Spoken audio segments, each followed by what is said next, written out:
Po nebu oblaki hitijo, podoba človeških dni. Za njimi pogledi strmijo, otožno se v srcu budi. Glej, moje mladosti časi, tako so brzo odšli. Življenje brezskrbno na vasi, nazaj si srce te želi. Podobe mojega otroštva in mladosti se zdijo daleč, a vedno znova v meni oživijo v lepih spominih. Predvsem večeri, ti so bili čisto običajni in zaznamovale so jih stare knjige iz omine knjižnice.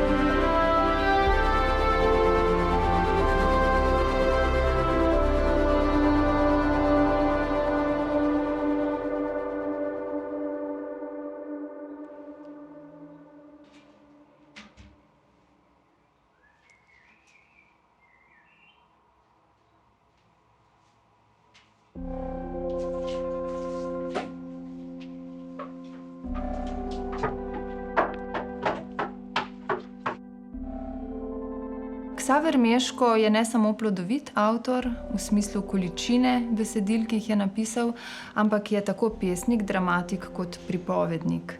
Franc Ksaver Meško se je ukvarjal z versko, domoljubno ter socialno, kmečko tematiko. Lahko rečemo, da so Meška nekako te tri determinante definirale, torej določale. Najprej njegov poklic duhovnika, potem socialno poreklo, torej predvsem pokrajina Prlekija, njegov rojstni kraj, in pa Meškova nežna in pa lirična narava. Prlekija, to so mili kraje, to so tisti dni strmin, seveda vinogradi večinoma, krasni sadovnjaki, vmes gozdovi, tisti travniki. Vsaka pokrajina zaznamuje svoje ljudi, ne? Tista moja Slovenska Gorica, tu pa so imeli dom otožje. In se mogoče zato tudi ni šli senič, ker naj bi pot naša bilo težje iti nazaj, ne? Ja, ker so se počutili kot tujca med tujci. Nikoli več ni prihajal v Prlekijo, ampak vedno jaz mislim, da je o njej sanjal in tudi pisal, ne? Koroška mu je bila drugi dom, popolnoma se je zlil za dušo Korošcev s pokrajino in tam, samo tam je bil srečen, na Koroškem. Seveda so bile sele za nas, vse njegovo sorodstvo, neki raj na zemlji, ne? Ker tam je stric Ksaver. Jaz mislim, da on je bil najprej obremenjen človek s problemom, oziroma njegovim problemom. On ni šel rad študirati bogoslovje. Jaz bi rekel, žal je izpolnjeval pač to na koncu dano zavezo in je pač zvesto služil. Je vedno niso bili taki, no ne, zdaj, če niso bili posvečena duša, so bili malo čudak po svoje, ne? Mislim, malo tak izven normalnega, no, življenja, pretirano skromen, to so ne pisali ženskam pucati cerkve, to vidite, ne? Ka preveč vihrajo, kadijo, freska mažejo, stenke kadijo in so oni pucali cerkve. Zelo dosti se okrog njega sučejo take zgodbe. Recimo zanimivo je, ko mu je Društvo slovenskih pisateljev kupilo televizor, ga niso od začetka programa do konca spravili v stran, sedel je in se samo čudil. Tudi mene je potegnila vase povest, ki sem jo odkril med brskanjem po podstrešju. V čudenju nad lepoto zgodb in njihovimi junaki sta se resničnost in domišljija vedno bolj prepletali.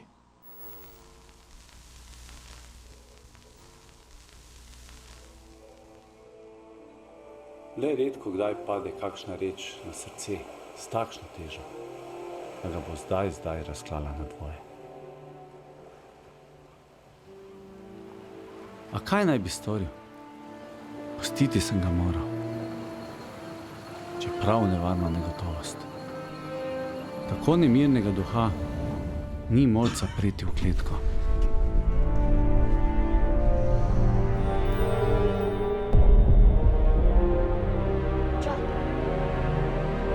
Oča! Oča, zbudi se! Oča! Oča!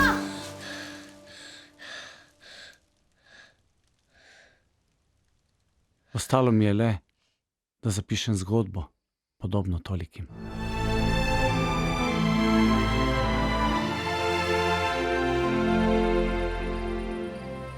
Ej, dragi moji, prečudežno je življenje tam zunaj v lepem svetu. Prideš v mesto, vzameš violino, jo postaviš pod brado, napneš strune, vzameš lok in potegneš po strunah, da zazvenijo take melodije, da se vsem srca topijo. Ko hejaš, ti vsi veselo ploskajo, pa mečejo za teboj gnar. Tam vune nisi nikdar žejen, pa nikdar lačen. In tak, dragi moji, je natujen. Kejko zanimivih stvari, pa kejko zanimivih ljudi, pa teko bogatstva. Samo čaka, da ga vzameš.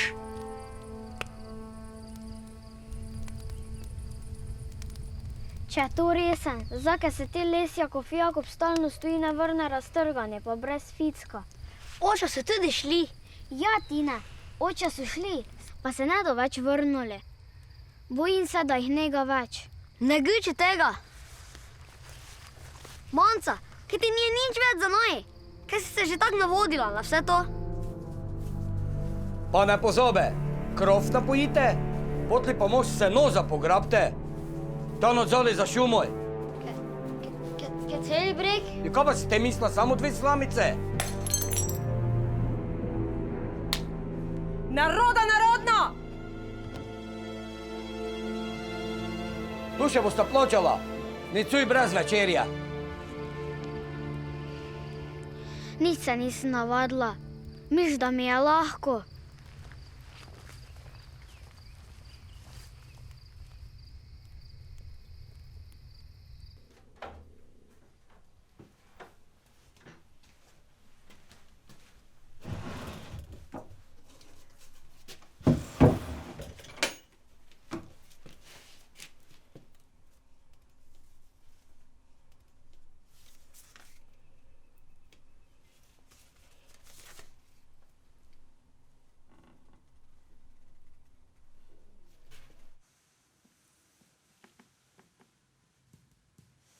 Dolga je pot do tja.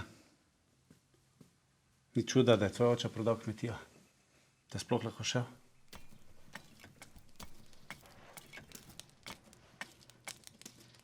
Kako je pa tebi bilo, da so tvoji oče odišle?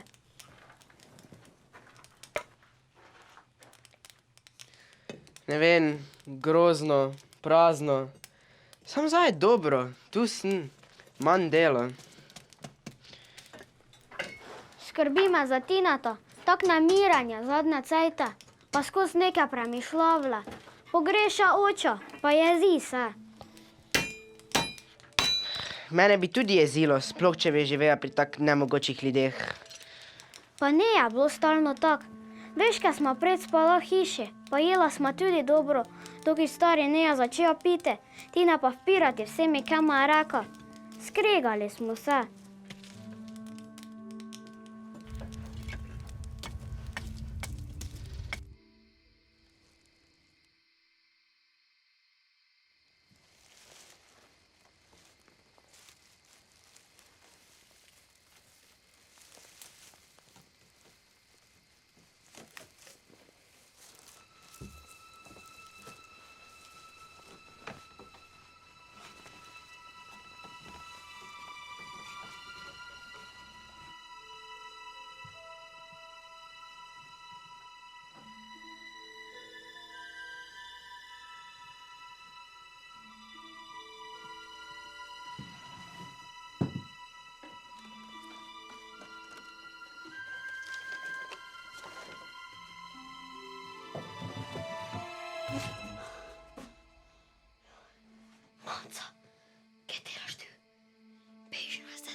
pa vidva tu?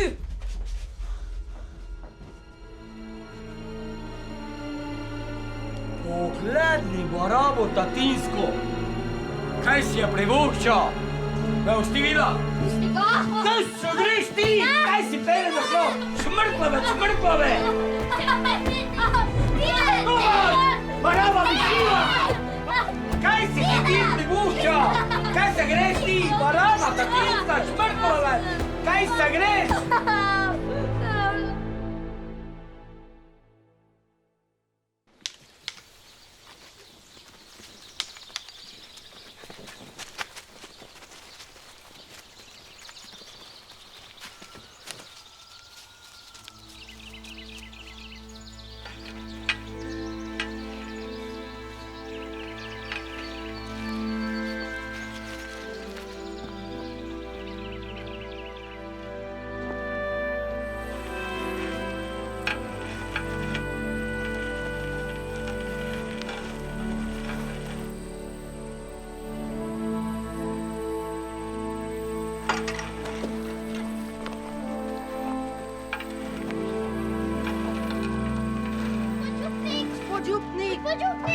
Gospod župnik! Gospod župnik!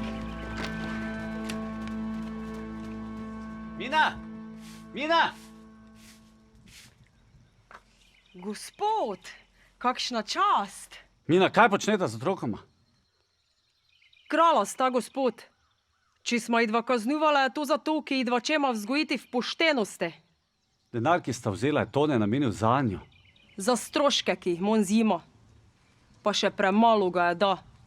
Slabo sta oblečena, slabo jesta, spita na skednjo. A misliš, da tega ne vidim? Kaj pa vi veste?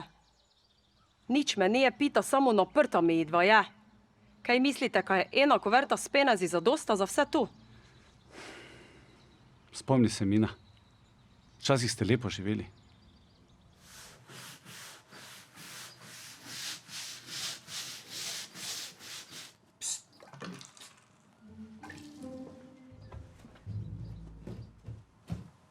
Plan imamo, samo še tebe nicamo.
Lojzika! Kaj pa ti delaš tu? Kjeri si, kaj bi rad? Boš pri miri pa Stavte jih, lopove! Lopovi, stavte jih!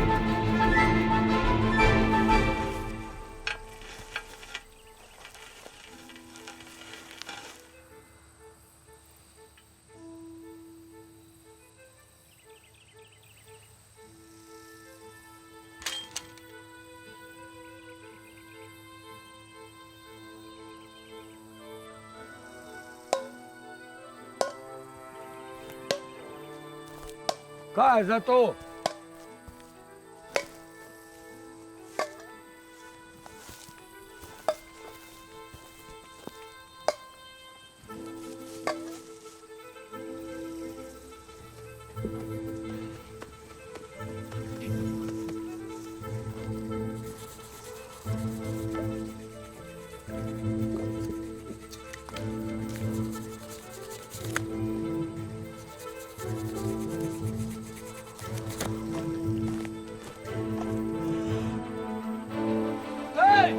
Zlikovca, kaj to delata?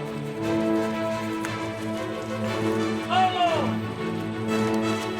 Kagane, alo!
Vem, da si se namenil poiskati očeta.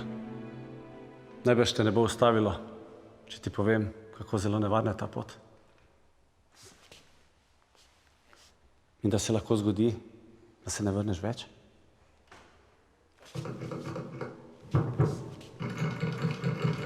Zdaj so vrata, pojdi. Tine! Obljubi, da se boš vrnil. Obljubim.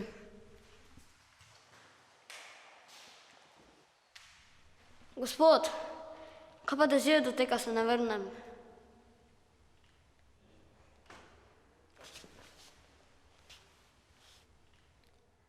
Nocoj lahko ostane pri meni. Jutri pa bova videla, kako naprej.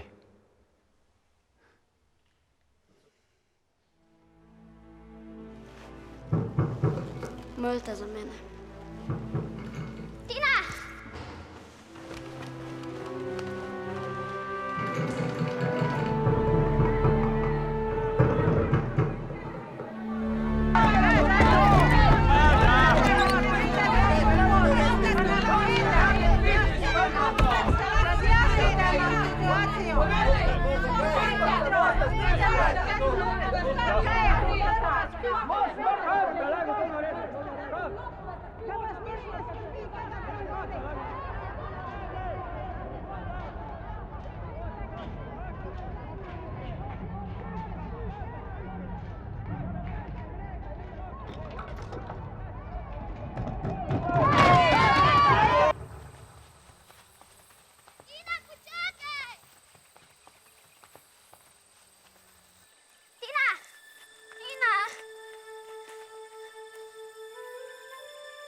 Prosim, ne odidi, ne pusti me same.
Le redko kdaj pade kakšna reč na srce s takšno težo, da ga bo zdaj razklala na dvoje.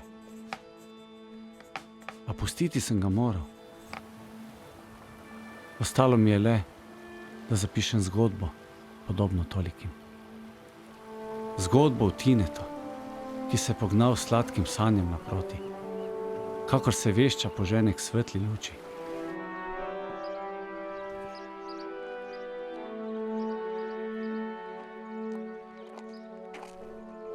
In zgodbo o Manci, ki je kot toliko drugih deklet, žena in mater, ostala tukaj, oklepajoča se upanja na njegovo vrnitev.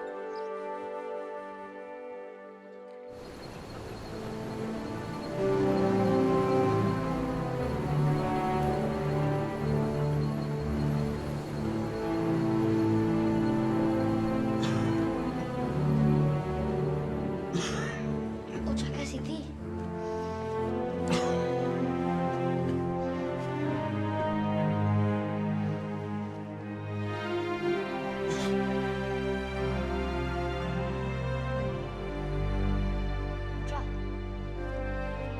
Oča!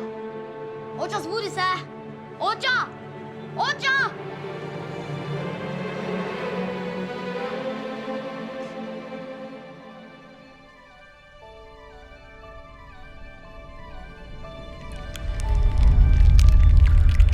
Ne! Ne! Ne! Tina!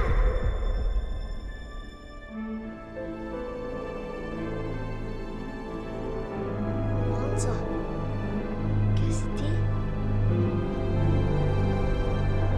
Tina!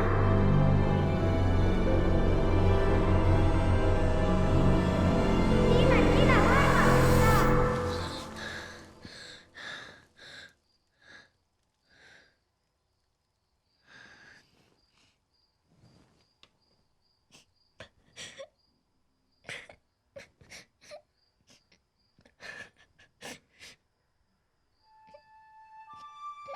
To je zgodba o bolečem iskanju prihodnosti, ki je ni bilo ne doma, ne tam zunaj.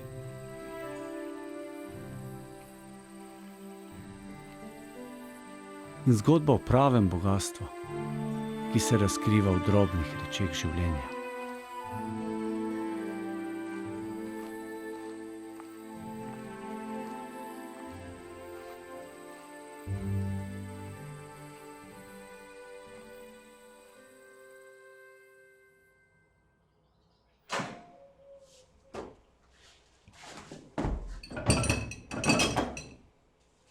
Radovednost, iskanje ideje, motivov, razmišljanje o lastnem izrazu, kakšno bogastvo se skriva v ustvarjanju. Literatura in film sta si različna, pa vendar jo povezuje toliko skupnih lastnosti. Morda sem najbolj zadovoljen, kadar jo lahko združim v eno zgodbo.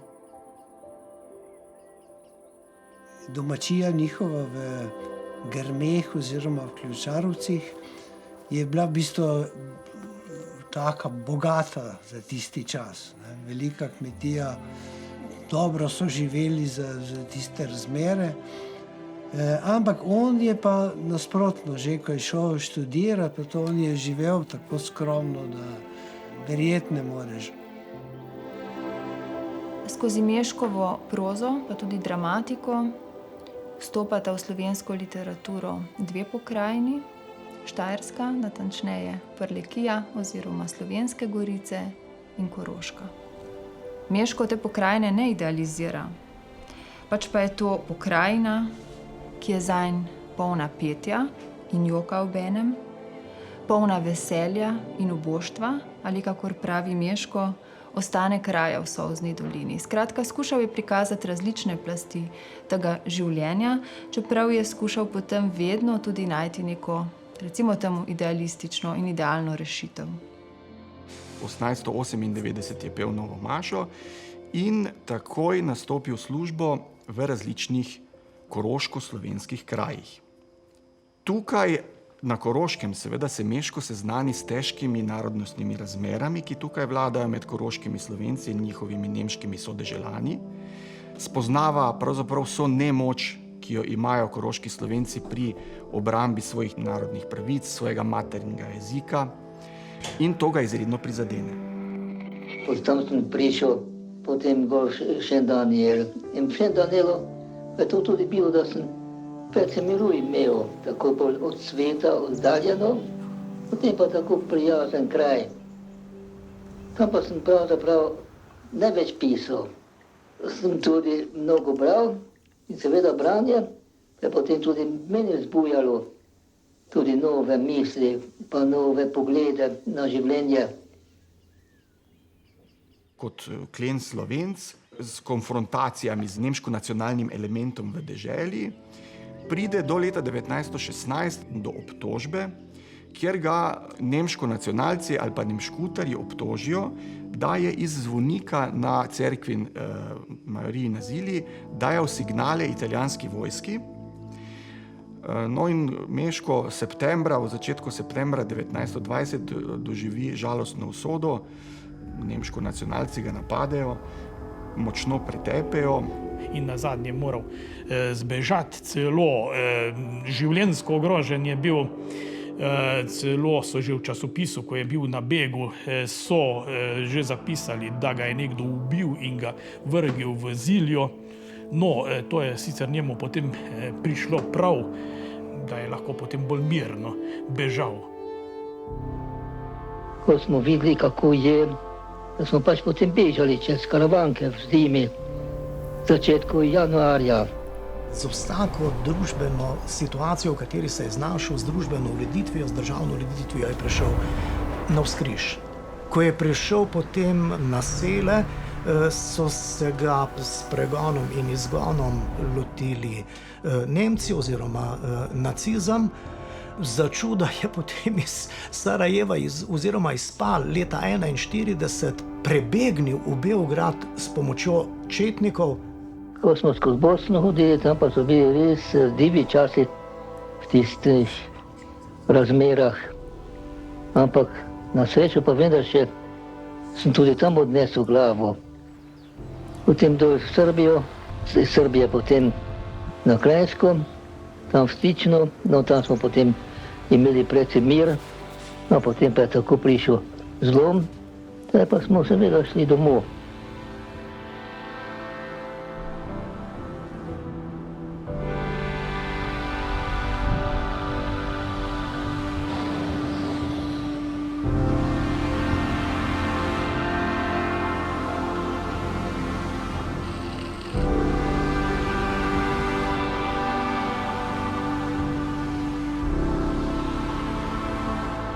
Po eni strani nam je zapustil avtobiografske zapise, ki dopolnjujejo vedenje o dogodkih na začetku 20. stoletja. Po drugi strani pa se je vključil tudi v sodobno literarno ustvarjanje in pisal literarna dela, po katerih so segali tudi koroški Slovenci. Predvsem so uprizarjali njegovi dve drami, Mati in Henrik Gobavi vitez. Zanimivo je pa, da niso uprizarjali njegove igre Na smrt obsojeni, ki ima pravzaprav najbolj koroško tematiko. To je drama, ki govori o pravzaprav težavnih razmerah koroških Slovencev, kako se izgublja jezik na vasi, kako šole postanejo potujčevalnice. Najboljši način, kako se boriti proti temu, vidi Meško v pisani besedi. Pravi, to je orodje, s katerim torej jaz delujem in s katerim lahko nagovarjam vse Slovence in s tem pravzaprav ohranja slovenski jezik tudi na Koroškem.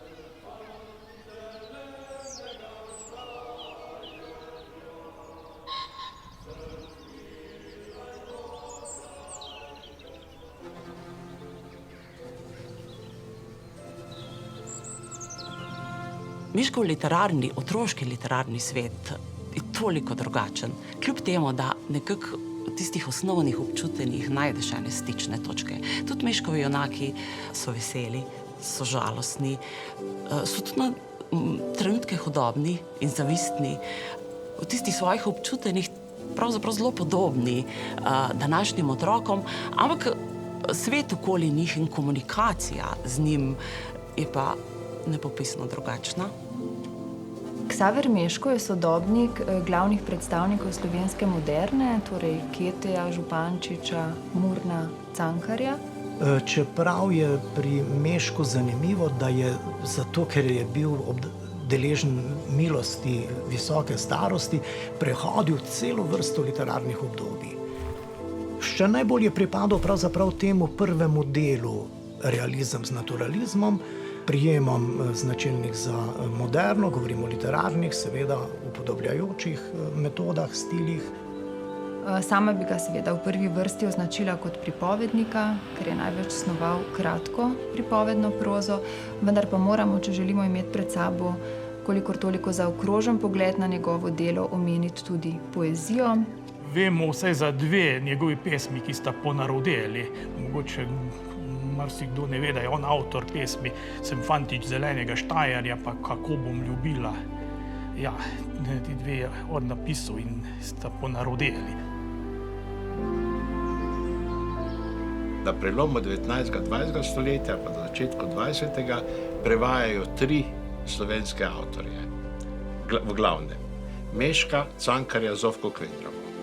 Prvi prevod Meškovih del je izšel leta 1909. Morovski izobraženci so začeli prevajati predvsem dela katoliških avtorjev. Meškova književnost jih je nagovarjala. Oni so iskali neko tako ravnotežje med liberalizmom in pa med to duhovnostjo, med katolicizmom. V vseh teh katoliških revijah so bile recenzije napisane o njegovih delih, ki ga zelo visoko cenijo, in recimo Vojteh Mjerka ga je dal ob bok Cankarju. Ob idealistični zavzetosti in katoliški miselnosti, ki prežemata vse Meškovo delo, pa je gotovo treba izpostaviti črtice, novele in povesti, katerih je Meško zelo realistično, lahko bi rekli že kar naturalistično prikazoval surovo kmečko življenje, vsak dan kmečkega človeka iz pokrajine, iz katere je izhajal. Vendar pa je ob vsej tej pogubnosti skušal Meško najti neko bolj idealistično rešitev, tako da njegova proza tu dobiva tudi neke simbolistične poteze.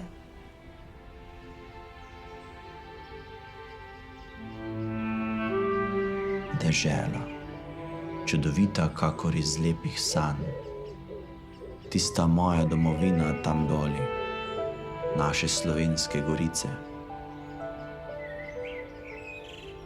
Dežela, polna naravnih lepot, ne sicer divjih, ne s svojo veličastnostjo mamečih kakor visoke gore, ne, preprostih in idiličnih skoraj, a je prav zaradi tega s tem mehkejšo poezijo ožarjena in tem prisrčneje govori s srcem.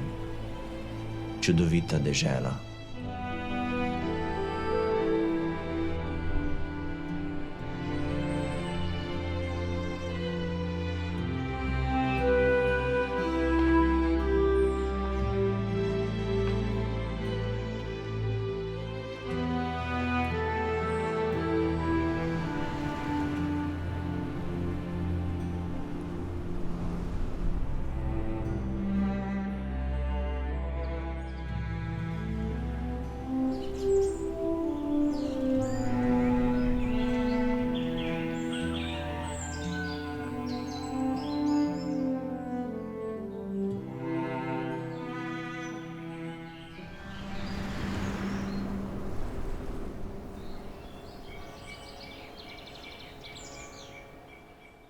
On je bil poet, paradiž mojega življenja, je moja rojstna vas. On je napisal epopejo, bom rekla, hvalnico svojim rojstnim kraju. On je v naravi našel energijo, čudeže. Odrasli ga berejo, ker Meško, kakorkoli že, tudi svojo literaturo po svoje boža dušo. In nekaterim paše, nekaterim zelo ustreza, nekaterim pač ne, kar je čisto normalno, in čisto človeško. Meškova literatura je domačijska. Zdaj to ne poudarjam negativno, večerniška.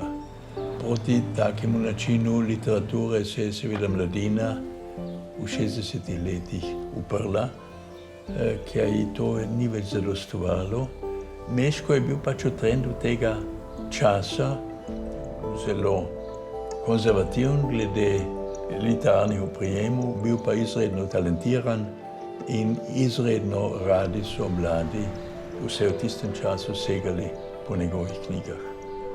Zanimivo je, da je recimo Finžgarjev roman Pod svobodnim soncem odklonil. Rekel je, da je to pravzaprav literatura, ki nima nobene posebne vrednosti in da bo čas tisti sodnik, ki bo določil, kaj je tisto, kar bo v slovenskem kanonu ostalo. Potem moram reči, da pa žal danes Meška berejo še komaj kaj. Finžgarjev roman Pod svobodnim soncem je pa ostal kot ena literatura, ki jih zna okupirati in jih narediti za dobre in zveste bralce.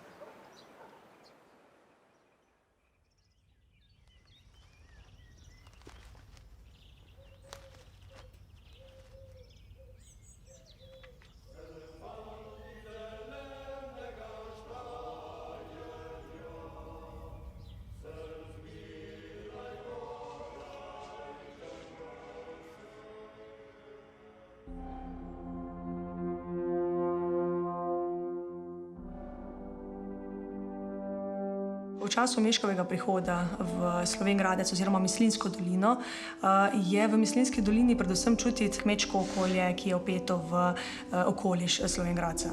Starejši domačini sploh pripovedujejo, kako je bil Meško zapisan tem krajem. Sele so bile pravzaprav njegova zadnja fara, na kateri se je potem ustalil in bil na njej cela 4 desetletja.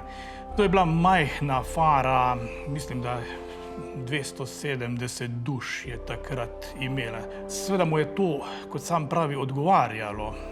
Zato je lahko bolj v miru razmišljal, razglabljal, pisal in tako naprej. Hodil je pa seveda rad tudi v mesto, enkrat na teden na pošto, pa na klepet k svojemu duhovnemu sobratu, gospodu Jakobu Sokliču, tudi velikemu kulturniku, in z njim se je seveda imel kaj pogovarjati. Okrog njo se pač razvijajo različne zgodbe. Pravi, da gospoda sta vedno iskala določen razlog. Brez razloga se ni nič premaknilo pred njih. In recimo, kadar se jim je pa zaluštalo vina, sta poiskala zalog in sta začela dvomiti v Boga.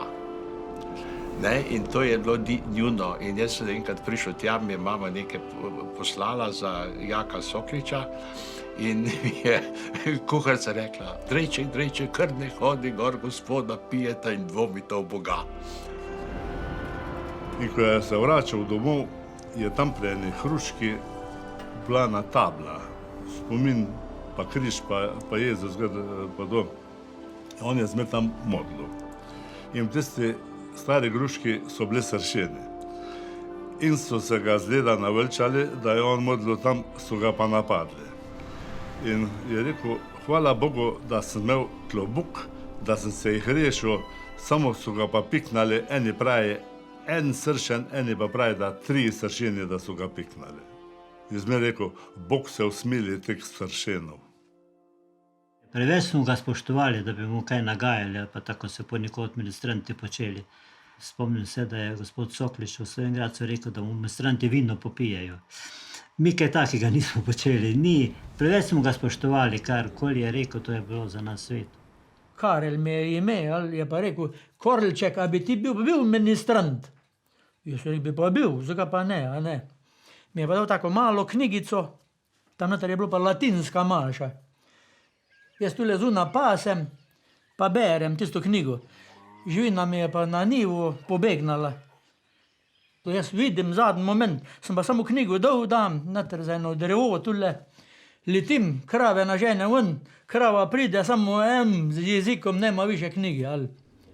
Zdaj pa mene je bilo strah, kaj bo Meško rekel.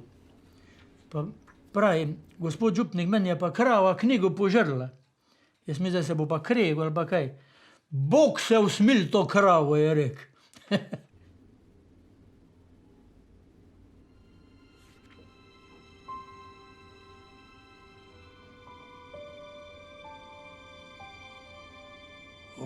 Ksaverju Meško, v našem, mi smo ga klicali stric Ksaver, je pravzaprav dolga zgodba, ki nas večina njegovih sorodnikov spremlja od mladih, zelo mladih let. Ne.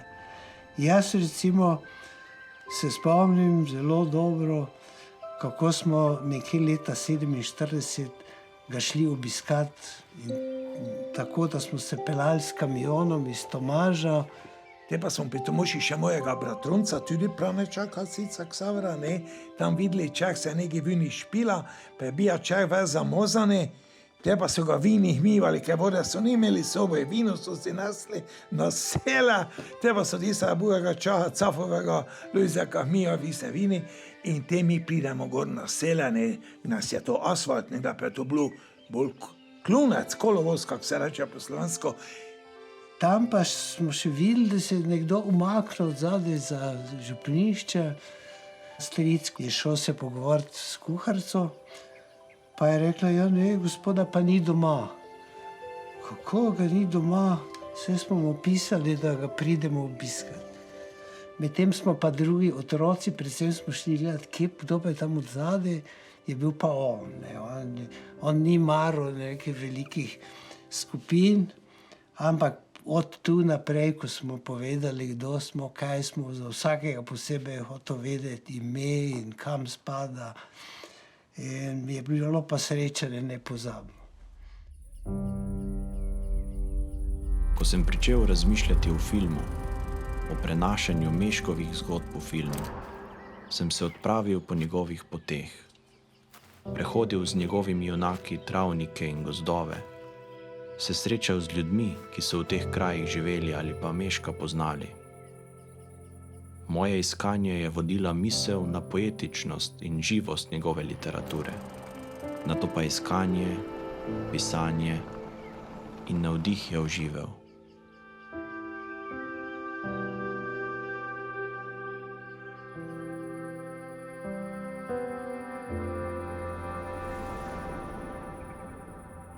Kaj je o Mešku zapisal dr. Anton Trstenjak v grafološki študiji? Njegova pisava, pravi, je izrazito suha pisava, iz katere govori poduhovljeno asketsko bitje, izraža naravno prijazno družabnost in poteze z aristokratsko držo osebne osamljenosti in vzvišene gospodskosti. Vse skupaj daje podobo prijazne osebnosti, ki aristokratsko vzravnana uživa v vlogi osamljenega mučenika življenja. Pravijo, kad če greš do duhovniških stan, da te Bog pokliče, ne, pridi, služabnik Božji. In oni so bolj na voljo svoje matere šli, ne, za duhovnika. To je tudi na večjih delih opisoval. Tista zadnje leto, posebej preden se je moral odločiti, je bil strašno obremenjen. In te oke, ko sem stoji tako pozna, pa jih videli, pa eno pa ovo, se mi le vidi, ko so ne imeli tiste večke braka 100% sreče, pa zadovoljstva, pa tako. Vse tudi v pesmih, ko pravi, vse sem že sam, zakaj bi me obsojali, že sam sem dovolj trpel zaradi teh stvari, ne. Nimo bila tuja, ta čustvena plat, nimo bilo tuje, ampak kot duhovnik se pač mora temu odpovedati, ne.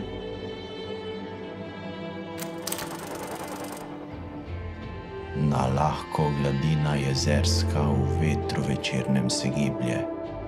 Tam sredi jezera se majhen čolnič ziblje.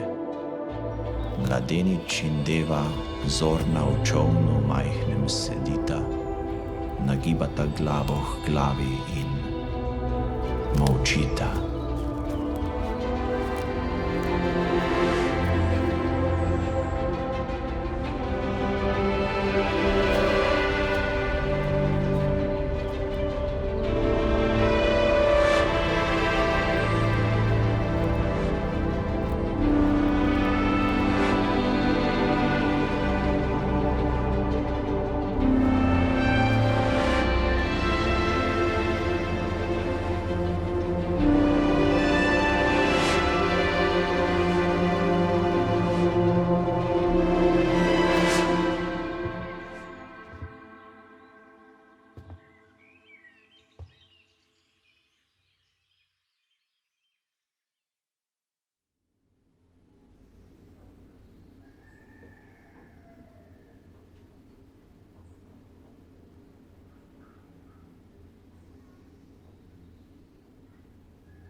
Otroški večeri so povezani s tradicijo, ki sva jo z Omo ohranila tudi takrat, ko sem bil že večji. Ob tihih večerih mi je brala knjige. Takrat sva se skupaj prepustila domišljiji. Literatura naj jo je povezovala, obenem pa oba popeljala v svet brez skrbi in nepozabnih dogodivščin.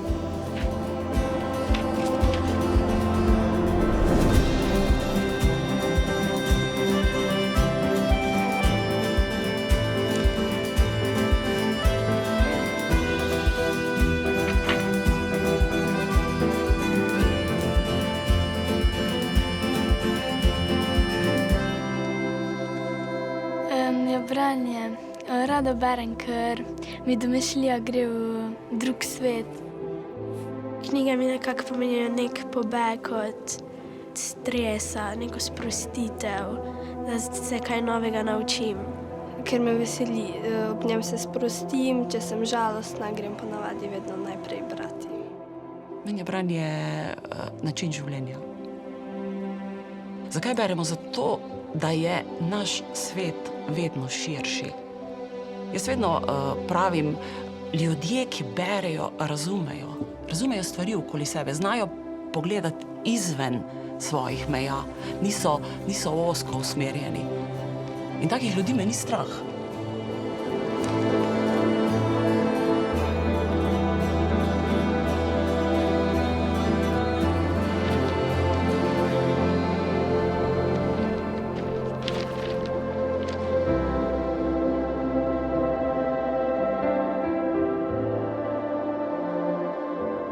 To so nam mame predvsem privzgojile, da je treba brati, so pa seveda tudi pogledale in usmerjale, kaj brati.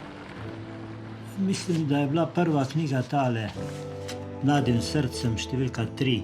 Spomnim se teh rdečih platnic. Zanimivo, da smo imeli še v šolski knjižnici v naseljah, ki je tam obsegala nekaj 2-3 omare. In tam se spomnim tako te knjige.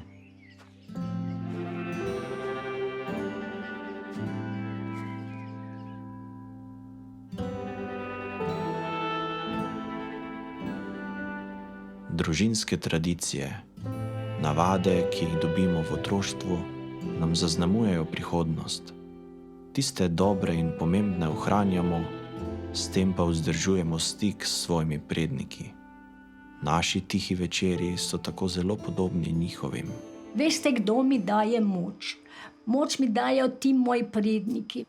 On je za mene bil steber slovenstva na Koroškem. Poglejte, kaj so nam predniki naredili. Jaz večkrat razmišljam, Turki so tu drveli skozi. Graščaki so jih mantali. In ta slovenski človek je preživel. Miško je bil vse svoje življenje pregnanec, zdaj govorim o avstrijski Koroški, izgnanec, govorim o drugi svetovni vojni, in na vsej svoji poti je bil pravzaprav neštetokrat v vlogi begunca. Prav zanima me, kakšno sporočilo bi Meško danes posredoval nam, Slovencem, Evropejcem, ob tej kalvariji, ki jo je sam prehodil, ob njegovi dobrodelnosti do vseh ponižanih in razžaljenih in ob neprestanih apelih, da največ, kar šteje v življenju, je človek.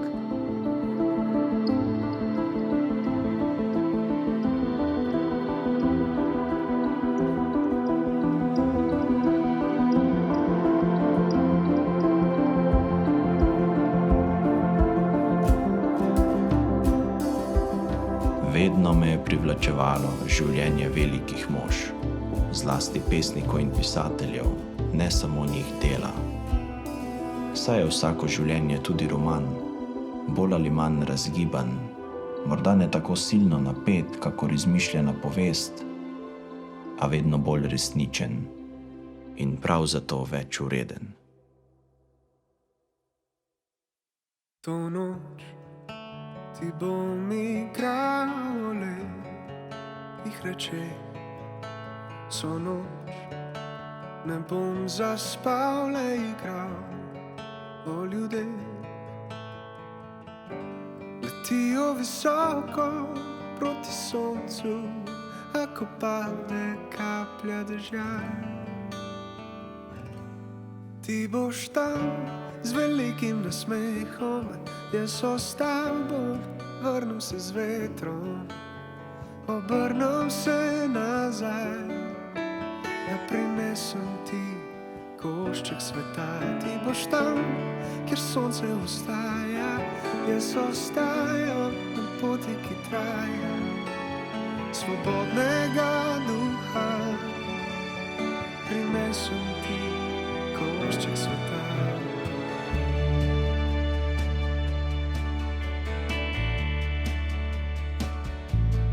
Ti boš tam z velikim nasmehom, jaz ostal bom, vrnem se z vetrom, obrnem se nazaj, da prinesem ti košček sveta.